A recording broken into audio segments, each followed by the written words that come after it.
A new study has revealed the level of inequality between the rich and poor is expanding as the richest 1% of the world's population are getting wealthier. So here's what you need to know about global wealth inequality.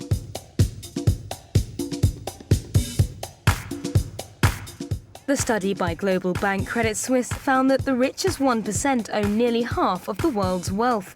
Collectively, the top 1% of the world's adult population owns £72 trillion worth of assets. And the top 1% of people own 87% of the world's wealth, but the gap between those who have and have not is getting bigger. The research found that half of the world's adults are so poor that they account for less than 1% of all wealth.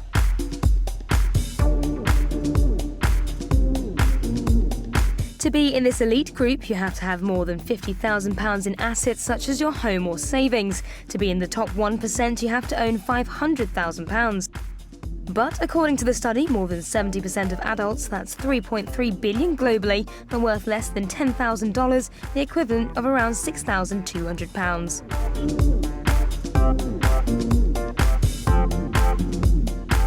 The total amount of global wealth has doubled since the year 2000, reaching £163 trillion in 2014. North America accounts for more than a third of the world's wealth, with Europe in second place. But in terms of average wealth, the Swiss are the richest people in the world, worth around £361,000 each, whereas the average person in the world is worth just under £35,000 in comparison. In contrast, Latin America saw little change, while China recorded only a small rise of around 3.5%, and India saw its wealth fall by 1%.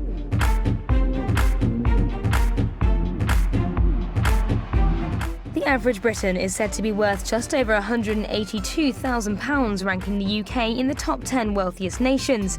But the UK's rich keep getting richer, widening the inequality gap.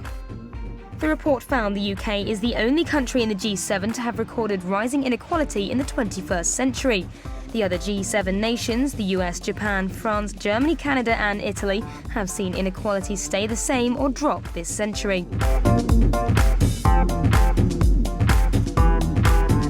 The number of millionaires worldwide is set to increase by 53% in the next 5 years, reaching 53.2 million in 2019.